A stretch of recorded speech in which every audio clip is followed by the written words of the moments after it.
حضرت مولانا طارق جمیل صاحب میرے استاد بھی ہیں اور میرے مربی بھی ہیں، اور اللہ کے فضل سے ان سے اللہ نے ایک روحانی تعلق بھی عطا فرمایا ہے۔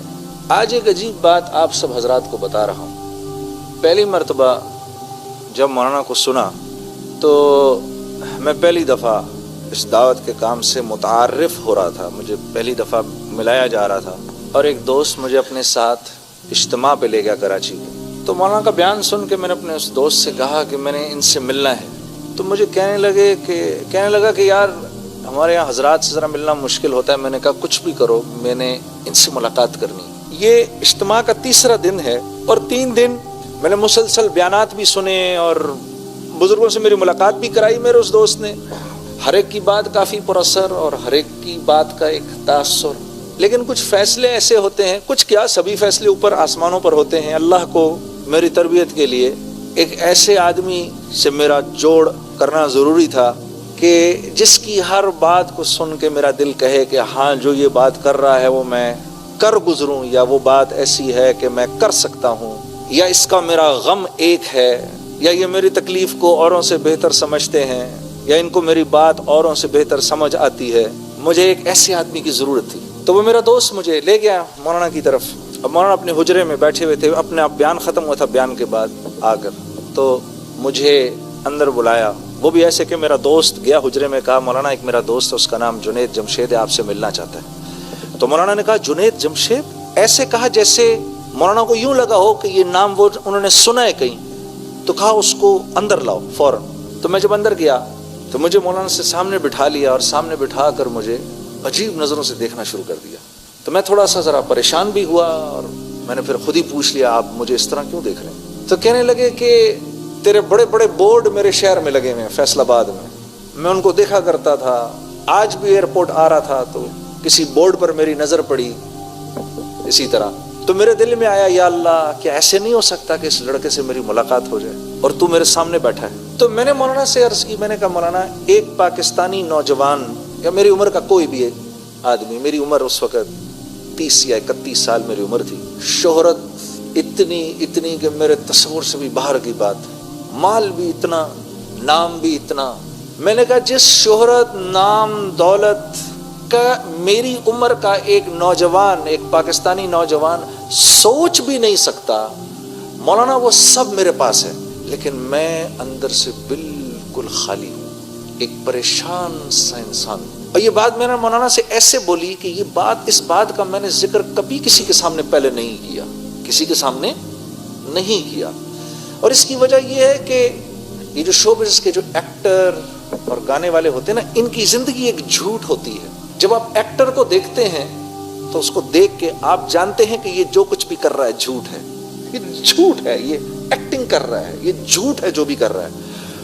اور آگے سنو، وہ یہ جانتا ہے کہ آپ بھی جانتے ہیں کہ جو کچھ وہ کر رہا ہے وہ ایک جھوٹ ہے۔ آدمی جس چیز کی محنت، جس کام کو دنیا میں کرتا ہے، وہ کام تھوڑی دیر میں اس کے اوپر سوار ہو جاتا ہے،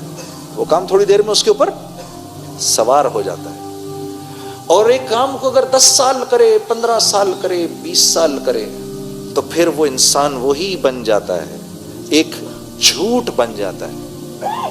تو ہم کیا تھے اس وقت؟ ایک جھوٹ تھے، ہم ایک جھوٹ، ایک دھوکا، ہم ایک دھوکا تھے، ہم دنیا والوں کو دھوکا دیتے تھے، دیکھو میں یوں ہوں، حالانکہ دنیا والے جانتے ہیں یہ جھوٹا ہے، یہ ایسا نہیں ہے۔ ایک فلم میں ایک سے پیار کرتا ہے تو دوسری فلم میں دوسرے سے پیار کرتا ہے، تو تیسری فلم میں تیسری سے پیار کرتا ہے، یہ تو جھوٹا ہے۔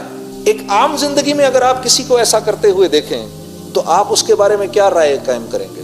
تو ہم ساری دنیا کو یہ بتاتے تھے کہ ہم بہت خوش ہیں، لیکن ایک آدمی جو مسلسل جھوٹ کی زندگی گزارے گا، اس کی طبیعت کے اندر تو سوائے جھوٹ کے اور کچھ نہیں ہوگا۔ وہ آپ کو، وہ نہیں تھا بڑا مشہور کمیڈین چارلی چیپلن کا نام سنا نا، بڑا مشہور کمیڈین تھا، ساری دنیا کو ہنساتا تھا۔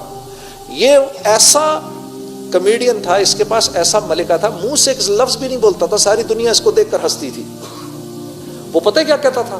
وہ کہتا تھا میں اگر روتا ہوں تو بارش میں روتا ہوں تاکہ لوگوں کو میری آنکھوں سے نکلتے ہوئے آنسو دکھائی نہ دیں، میں روتا ہوں تو بارش میں روتا ہوں۔ تاکہ دنیا کو میری آنکھوں سے نکلتے ہوئے آنسو دکھائی نہ دے۔ تو وہ ساری چیز میرے اندر سے باہر آ گئی اور میں نے مولانا کو کہا میں ایک خالی آدمی ہوں، مجھے بتائیں میں کہاں جاؤں، میں کیا کروں؟ تو فرمانے لگے تجھے چوٹ اصل میں اس گھٹنے پر لگی ہے اور تو مرہم اس گھٹنے پر لگا رہا ہے۔ میں نے کہا حضرت کیا مطلب؟ فرمانے لگے دیکھو اللہ نے انسان کو دو چیزوں سے بنایا ہے، ایک جسم سے بنایا ہے اور ایک روح سے بنایا ہے۔ جسم کو کیونکہ مٹی سے بنایا ہے، اس کی تمام ضرورتوں کو مٹی میں رکھا ہے، اور روح اللہ کا امر ہے، آسمانوں سے آئی ہے، تو اس کی خوراک بھی آسمانوں پر ہے، زمین پر نہیں ہے۔ پھر فرمانے لگے اگر تم کو ایک سونے کے محل میں بند کر دوں اور 4 دن تک کھانا نہ دوں تو تم کیا کرو گے؟ میں نے کہا میں کہوں گا مولانا یہ سونے کا محل لے لو اور مجھے 2 روٹی کھلا دو۔ تو کہا تو نے بھی اپنی روح کے ساتھ یہی کیا ہے، اس کو سونے کے محل میں لپیٹ دیا ہے، مال و دولت میں لپیٹ دیا ہے، شہرت میں لپیٹ دیا ہے، اس کو چیزوں میں لپیٹ دیا ہے، جیسے آج سارے ہانگ کانگ والوں نے اپنی روح کو چیزوں میں لپیٹ دیا ہے۔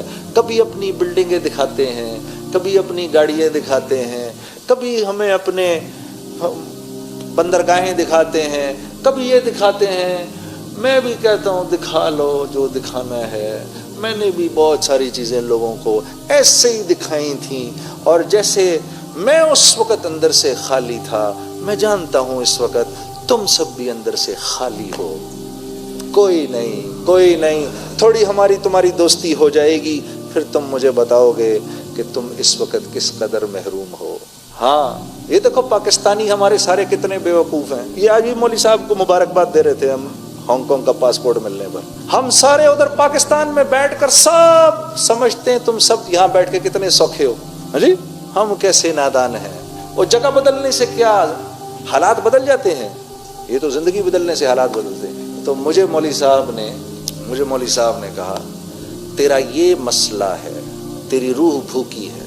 تو میں نے کہا روح کی غذا کیا ہے؟ فرمانے لگے روح کی غذا تو قرآن ہے، روح اوپر سے آئی، قرآن بھی اوپر سے آیا، اس کو قرآن سنا، قرآن کے نغمے بھی تو سنا، کبھی یہ جھوٹے گانے جو تو سناتا ہے، کبھی اس کو محمد صلی اللہ علیہ وسلم کی زندگی بھی تو دکھا تاکہ اس کو تھوڑا سکون ملے۔ تیرا تو یہ سب سے بڑا مسئلہ ہے، تیری تو روح بھوکی ہے۔ تو میں نے کہا مولانا موسیقی روح کی غذا ہے، ایسا ہی ہے نا؟ کیوں بھائی؟ نہیں ایسا ہی ہے نا جی؟ کہہ دو ایک بار، میرا بھی دل خوش ہو جائے، کہہ دو سارے۔ پھر مولانا نے یہ قرآن کی آیت پڑھی، کہا نہیں یہ موسیقی روح کی غذا نہیں ہے، الا بذکر اللہ تطمئن القلوب۔ یہ مولوی صاحب سے پھر میں نے آیت پہلی بار سنی، کہا نہیں اللہ سے دوستی، اللہ کا ذکر روح کی غذا ہے، اس کو یہ کھلاؤ۔ تو میں ایسے اپنا دل پکڑ کے تو اس سے بس بے چین ہو گیا۔ میں نے کہا ہائے میری عمر تباہ ہو گئی، ہائے یہ کیا ہوا؟ تو کہنے لگے کچھ نہیں ہوا، تو ابھی توبہ کر لے، تیری زندگی بھر کے گناہ جو ہیں اللہ ان کو نیکیوں میں بدل کے تجھے لوٹا دے گا۔ ہاں تو ابھی توبہ کر لے۔ میں نے کہا مولانا میں نے توبہ کر لی۔ ہاں